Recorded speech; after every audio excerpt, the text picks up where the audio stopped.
Hi అండి, welcome back to our channel. ఈరోజు recipe వచ్చేసి ఉప్పు చేప మునక్కాడ టమాటా కర్రీ చేస్తున్నానండి. ఎలా చేయాలో చూసి చూపిస్తాను. ఫస్ట్ స్టవ్ వెలిగించుకొని బాగానే వేడెక్కాక 3 పావుల నూనె పోసుకోవాలండి. నూనె వేడెక్కాక ఇందులో ఉప్పు చేపలు వేసుకొని ఫ్రై చేసేసుకుందాం.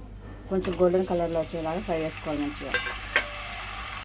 చూడండి, ఇలా రెడ్గా కాల్చుకోవాలన్నమాట మంచి గట్టిగా ఉప్పు చేపని.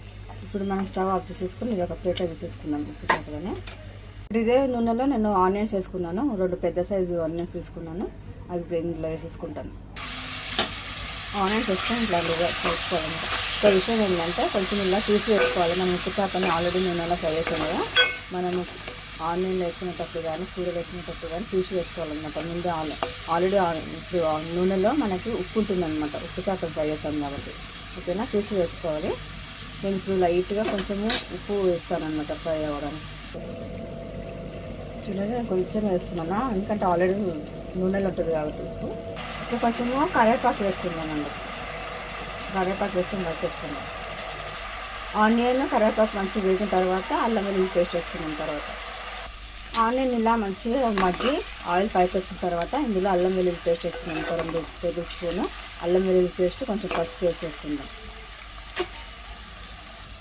అల్లం వెల్లుల్లి పేస్ట్ పసుపు వేసేసుకొని ఇలా మంచిగా కలుపుకోవాలి. పచ్చివాసన అయ్యేదాకా ఒక 1-2 మినిట్స్ ఫ్రై చేసుకోవాలి. అది కూడా అది ఫ్రై అయిన తర్వాత టమాటో వేసుకుంది. ఇప్పుడు అల్లం వెల్లుల్లి పేస్ట్ పసుపు కూడా మంచిగా ఫ్రై అయిపోయింది 1 మినిట్లో. నేను టమాటా ముక్కలు వేసేసుకుంటున్నాను. ఒక 3-4 టమాటాస్ తీసుకున్నాను మీడియం సైజు. అది మంచిగా కలిపి మంచిగా సాఫ్ట్గా మగ్గిపోవాలన్నమాట. మెత్తగా మగ్గిపోయాక మూత వేసి మగ్గించుకుందాం. మంచిగా సాఫ్ట్గా మగ్గదాకా మగ్గించుకోవాలి మూత పెట్టి. చూడండి, ఇలా మంచిగా సాఫ్ట్గా మగ్గిపోవాలన్నమాట. ఇప్పుడు మగ్గిన తర్వాత అప్పుడు మనం ఇలా ఉప్పు కారం వేసేసుకుందాం.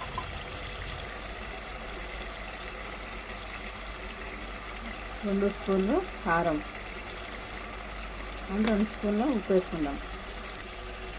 2 స్పూన్లు ఉప్పు వేసుకుంటున్నాను. చూసి వేసుకోండి మీరు కూడా. నాకు సరిపోతుంది ఆ క్వాంటిటీకి, అందుకే నేను వేసేసుకుంటున్నాను. నేను మళ్ళీ అయ్యాను ఇంకా. మీరు కూడా మీ క్వాంటిటీ బట్టి వేసేసుకోండి. ఉప్పు కానీ చూసి వేసుకోండి. ఉప్పు చేప ఆల్రెడీ నూనెలో ఫ్రై చేసాం కాబట్టి మీకు తెలుస్తుంది కదా ఉప్పు పడుతుందా లేదా చూసి వేసుకోండి. సరిపోలేదు అనుకుంటే వేసుకోండి, లేదంటే మీ ఇష్టం. ఇంకా కొంచెం చూసి వేసుకోవాలి. మళ్ళీ నేను 2 స్పూన్స్ చెప్పాను కదా అనేసి మీరు కూడా 2 స్పూన్స్ వేసేసుకోవద్దు. చూసి వేసుకోండి. కొంతమంది ఉప్పు తక్కువ తింటారు ఎక్కువ తింటారు కదా, దాన్ని బట్టి మీరు వేసుకోండి. ఇప్పుడు నేను ఇందులో మునక్కాయలు వేస్తున్నాను. మునక్కాయలు కూడా మంచిగా ఉప్పు కారం బట్టేలా కలుపుకోవాలి. ఇలా మొత్తం కలిసేలా చేసుకొని కలుపుకున్న తర్వాత అప్పుడు మనం మూత పెట్టి మగ్గించుకోవాలి ఒక 2 మినిట్స్ అట్లా. మునక్కాయలు ఎక్కువ వేగనీయకండి, అవి పగిలిపోయి దానిలో లోపల నుంచి గింజలు బయటకు వచ్చేసాయి అన్నమాట. అది ఉంచుకోకుండా ఉడికించుకోవాలి, మంచిగా ఉంటుంది. ఇప్పుడు మునక్కాయలు కూడా 1-2 మినిట్స్ మగ్గించాం కదా. ఇప్పుడు ఇందులో కొన్ని మనకు వాటర్ యాడ్ చేసుకుందాం. 1 గ్లాస్ వాటర్. నేను 1 గ్లాస్ వాటర్ యాడ్ చేసుకుంటున్నాను.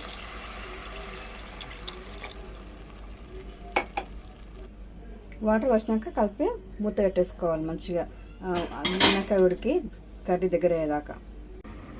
చూడండి, ఇలా మంచిగా దగ్గరికి అయ్యేదాక ఉడికించుకోవాలన్నమాట. అంటే మనకి మునక్కాయలు ఉడికితే చాలు. మునక్కాయ ఉడికి గ్రేవీ కూడా దగ్గరికి అయ్యింది. ఆయిల్ కొంచెం పైకి వస్తుంది కదా. ఇప్పుడే మనము కొంచెం ధనియాల పొడి, గరం మసాలా కూడా యాడ్ చేసేసుకుందాం. చూడండి, ధనియాల పొడి, గరం మసాలా వేసేసుకున్నాక కలుపుకొని కొద్దిసేపు మళ్ళీ గ్రేవీ అంటే కర్రీ దగ్గరికి వెళ్ళాక మూత పెట్టి మగ్గించుకుందాం. మళ్ళీ మంచిగా ఆయిల్ పైకి వచ్చి మసాలాలన్నీ మంచిగా మునక్కాయలకి అంతా కట్టి కర్రీ దగ్గరికి వెళ్ళాక పెట్టుకోవాలన్నమాట. ఆయిల్ పైకి వచ్చేదాకా మంచిగా కూర దగ్గరికి వెళ్ళి ఆయిల్ అంతా పైకి వచ్చింది కదా. ఇప్పుడు మనము ఉప్పు చేపల్ని ఇంతకుముందు ఫ్రై చేసి పెట్టుకున్నాం కదా, ఆ ఉప్పు చేపలను వేసేసుకుందాం. ఇవి ఎక్కువసేపు మగ్గేయకండి, క్రిస్పీగా ఉంటేనే బాగుంటుంది అన్నమాట ఉప్పు చేప. ఇందులో మళ్ళీ ఎక్కువ ఉడికిపోయింది అనుకో అందులో కలిసిపోతుంది, స్మాష్ అయిపోతుంది అందులో. అందుకే ఒక 1-2 మినిట్స్లోనే తీసేసేయాలి కలుపుకొని. కొత్తిమీర కూడా యాడ్ చేసేసుకున్నానండి. కర్రీ అయిపోయింది, రెడీ టు ఈట్. ఇప్పుడు సర్వింగ్ బౌల్ తీసేసుకుంటాం. ఇంకా అయిపోయింది. ఇంకా ఎక్కువసేపు పెట్టేస్తే ఆ ఫిషెస్ కూడా అందులో మొత్తం స్మాష్ అయిపోతుంది అనమాట. క్రిస్పీ ఉంటేనే బాగుంటుంది కర్రీ. ఇప్పుడు మీరు ట్రై చేయండి, చాలా సింపుల్గా ఈజీ ప్రాసెస్ అండి. ఉప్పు చేప మునక్కాయ టమాటా కూర రెడీ అండి. చూడండి ఎంత బాగుందో కలర్ఫుల్గా. ఒకసారి మీరు ట్రై చేసి చూడండి. లైక్ చేయండి, షేర్ చేయండి, సబ్స్క్రైబ్ చేయండి. ఎలా ఉందో మాకు కామెంట్ రూపంలో తెలియజేయండి ఒకసారి ట్రై చేసి. బాయ్ అండి అందరికీ.